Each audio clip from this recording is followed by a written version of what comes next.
Bonjour, je vous propose une série de 2 vidéos sur le cœur. La première, celle d'aujourd'hui, traite de l'anatomie. Il y en a une suivante sur le cycle cardiaque. Le cœur a une forme triangulaire, il pèse environ 270 grammes chez l'adulte.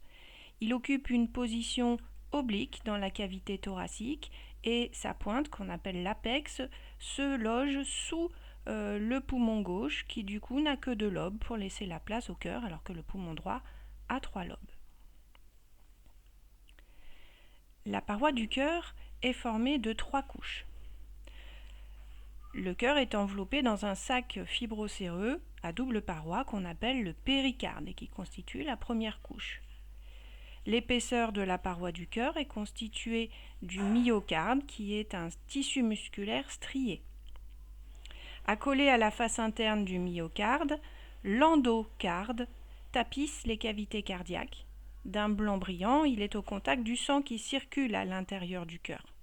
J'en profite pour rappeler que le cœur ne se nourrit pas du sang qui coule dans ses cavités, il est nourri en surface par des artères et veines coronaires. Le cœur est un muscle creux constitué de 4 cavités.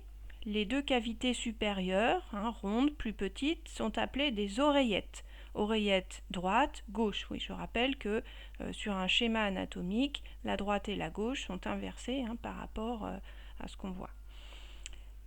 Donc les oreillettes. Les 2 autres cavités sont nommées ventricules parce qu'elles font un espèce de V en bas, ventricule droit et gauche. Les ventricules sont plus gros que les oreillettes. Une cloison étanche sépare les 2 hémichœurs, moitié droite, moitié gauche, hémichœur droit, hémichœur gauche. Entre les oreillettes et les ventricules, on va trouver des lames souples et résistantes qu'on appelle des valvules auriculo-ventriculaires à droite et à gauche. On les connaît aussi sous le nom de valves tricuspides et valvules mitrales. Valve, valvule, les 2 se disent.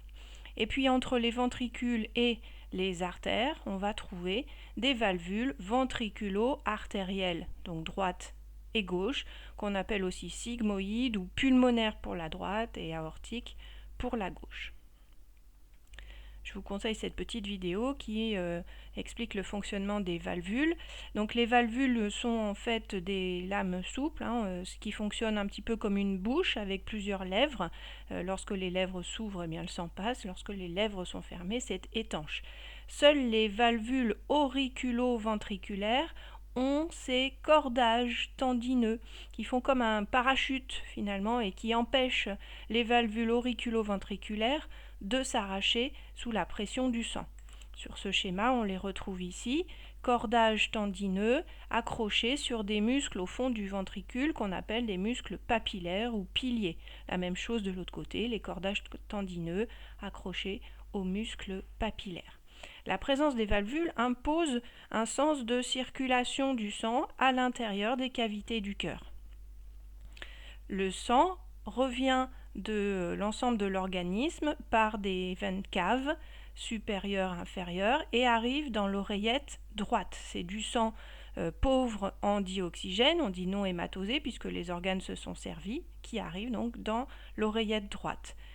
Le sang passe la première valvule auriculo-ventriculaire droite, tombe au fond du ventricule droit, fait demi-tour et repart en haut ici par la valvule ventriculo-artérielle droite ou valvule pulmonaire. En effet, le sang éjecté par le ventricule droit part du cœur par les artères pulmonaires et va aller s'oxygéner dans le poumon gauche et le poumon droit.